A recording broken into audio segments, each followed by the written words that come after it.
Asdiqa, salam alaikum, bonjour ou bonsoir les amis, en espérant que vous allez bien. En tout cas, c'est ce que je vous souhaite et pour le meilleur. Bienvenue sur votre chaîne Bled Magharibia qui attend comme toujours vos encouragements et surtout en la partageant auprès de vos connaissances. Et merci pour vos commentaires. Merci également de nous recevoir chez vous et parmi vous. Cette 75e vidéo maintenant vient vers vous pour vous proposer votre ce qui fait débat habituel, c'est-à-dire ce qui fait désormais discussion de temps à autre entre nous.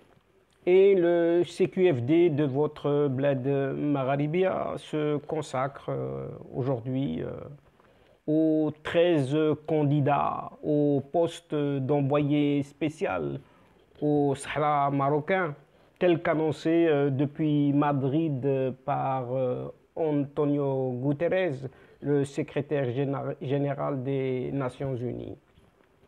Et d'un autre côté, c'est dans ce climat d'agitation entre l'Espagne et le Maroc qu'un manifeste hispano-marocain signé tout de même par quelques 243 personnalités, artistes, intellectuels, des ONG, donc des organisations non gouvernementales, et des membres de la société civile, a été publié pour dénoncer l'escalade récente des tensions entre les deux peuples, donc des deux pays, et qui dépasse même le caractère diplomatique du conflit actuel.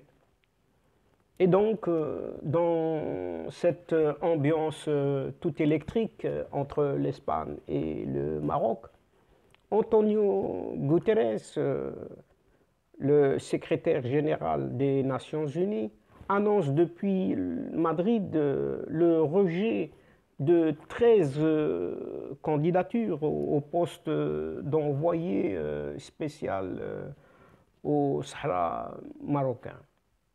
Et comme prévu, donc le chef du gouvernement espagnol, Pedro Sánchez, a reçu ce vendredi 2 juillet dernier le secrétaire général de l'ONU, Antonio Guterres. Et suite à cette réunion au palais de la Moncloa, les deux responsables ont animé un point de presse conjoint.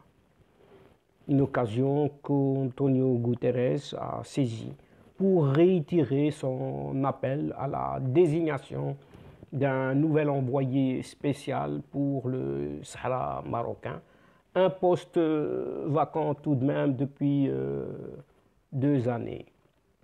Une nomination absolument essentielle pour relancer le dialogue politique dans la région, a indiqué le Portugais Antonio Guterres, qui a affirmé que les Nations Unies ont déjà proposé 13 noms et jusqu'à présent, nous n'avons pas obtenu le consensus des partis, a-t-il déploré. Pour rappel, en mai dernier, le secrétaire général de l'ONU avait fait état du rejet par les partis de 12 candidatures. Et l'italo-suédois Staffan de Mistura pressentit un moment pour succéder à Horst Köhler, cet Allemand.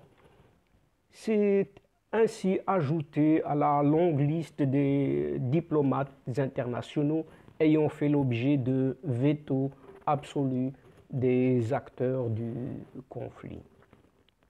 Et malgré ces rejets, Antonio Guterres se veut être optimiste, lançant même un appel aux deux parties pour réserver un bon accueil au prochain candidat parce qu'il est absolument essentiel de relancer le dialogue politique pour faire face également à toutes les frustrations qui existent dans une crise qui, pour l'instant, n'a pas d'issue.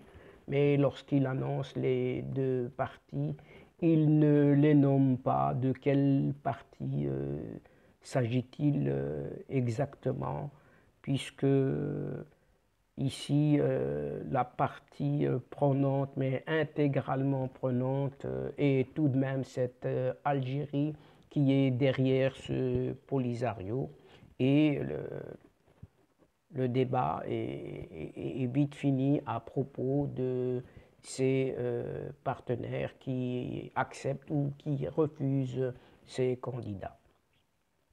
Mais le secrétaire général de l'ONU a reconnu tout de même que le problème du Sahara constitue un facteur d'instabilité dans une zone où, on le sait, il existe aujourd'hui un risque terroriste très très fort. De son côté, l'administration Biden a demandé au Maroc de soutenir la nomination d'un nouvel envoyé pour le Sahara marocain, a révélé le site Axios. Le sujet était d'ailleurs au centre de l'entretien téléphonique entre Brett McGurk, le principal conseiller du président Joe Biden pour le Moyen-Orient, et le ministre marocain des Affaires étrangères Nasser Bourita. Pour mémoire, le 30 mars dernier, lors d'une réunion avec Antonio Guterres, Anthony Blinken, le secrétaire d'État américain, avait appelé à accélérer à la désignation d'un nouveau médiateur des Nations Unies au Sahara. Et c'est toujours dans ce climat de tension entre l'Espagne et le Maroc qu'un manifeste appelle à la cohésion entre les deux peuples. Des femmes et des hommes signataires souhaitent tout simplement rappeler aux citoyens des pays concernés à toutes ces choses qui les rassemblent et à quel point elles prévalent sur les récentes tensions. Et le manifeste dénonce particulièrement la multiplication des faits et agressions racistes et la violence des discours de part et d'autre de l'Atlantique ou plutôt de la Méditerranée.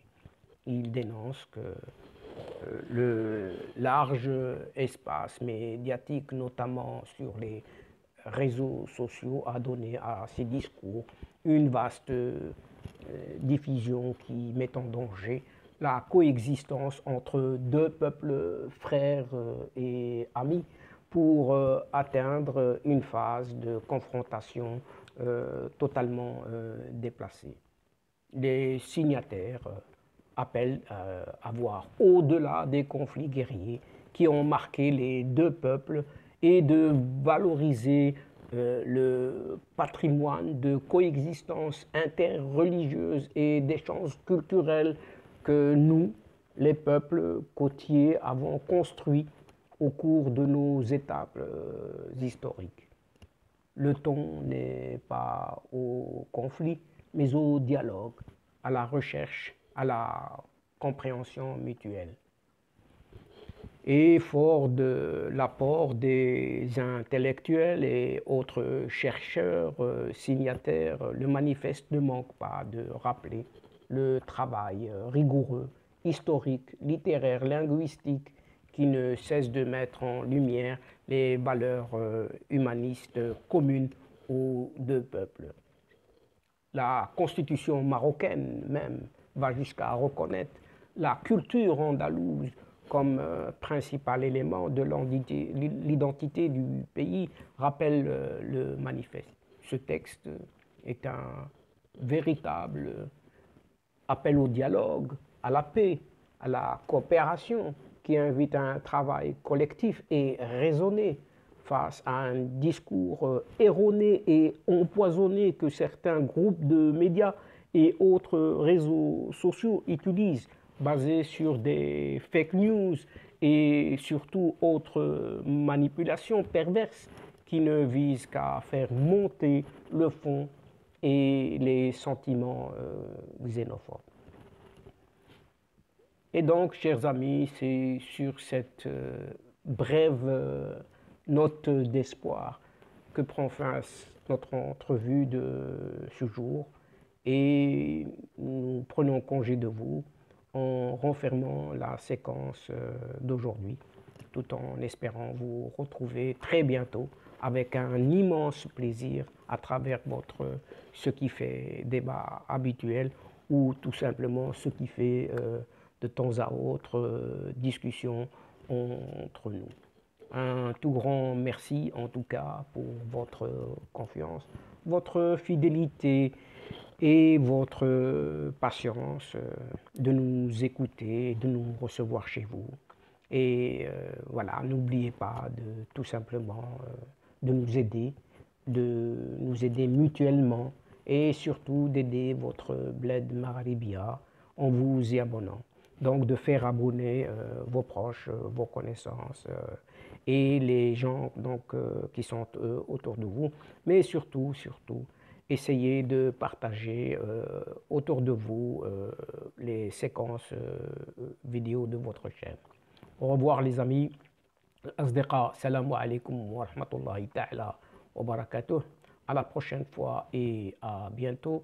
إلى اللقاء في حصة أخرى إن شاء الله. مع السلامة.